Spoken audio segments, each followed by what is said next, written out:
Benedico, quella tetta che mi ha fatto bello e vivo, la succhiavo giorno e notte, mi presento, sono Civo. Io ti stavo all'altra zizza e soffiavo ogni mattina, non crescevo manco un cazzo. Buonasera, sono Tonino.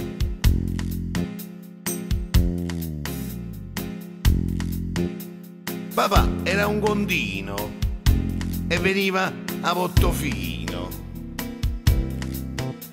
Faceva 3 chilometri i footing ogni mattina. E quel giorno lui prese a mamma sul suo Ferrarino, vedi? E lasciò sul suo corpo un odore di profumo moschite, vedi? Papà era un burino e veniva da Berlino. Faceva 3 chilometri con 1 litro e mezzo di vino. E quel giorno lui prese a mamma in uno scappuzzino, la stordì con un bacio d'amore, caciotte e pecorino.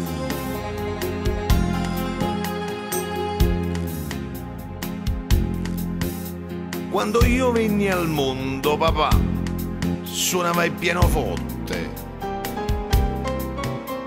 Mamma come mi vide, mi strinse forte forte. E così tutta Napoli seppe di questi miei Natali, è vero?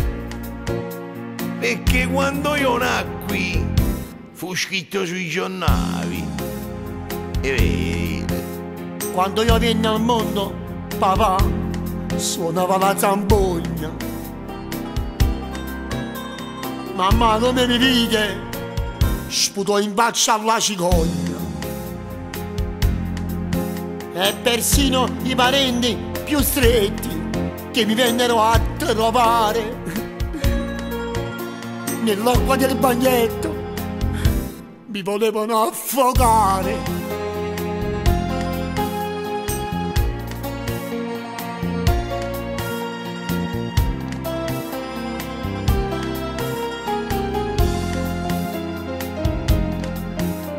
Compivo 4 anni, il 12 febbraio.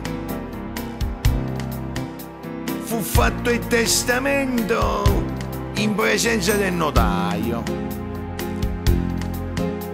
Fra tutti gli invitati ricordo con grande commozione, vero? Papà mi consegnò le palle del blasone, e vero? Compiva 4 anni il 12 febbraio. Papà per una cambiata fu chiamato dal notaio. Fra tutti gli invitati venne solo il macellaio. E sulla torta c'era scritto: Tony, pozza passa nuoia!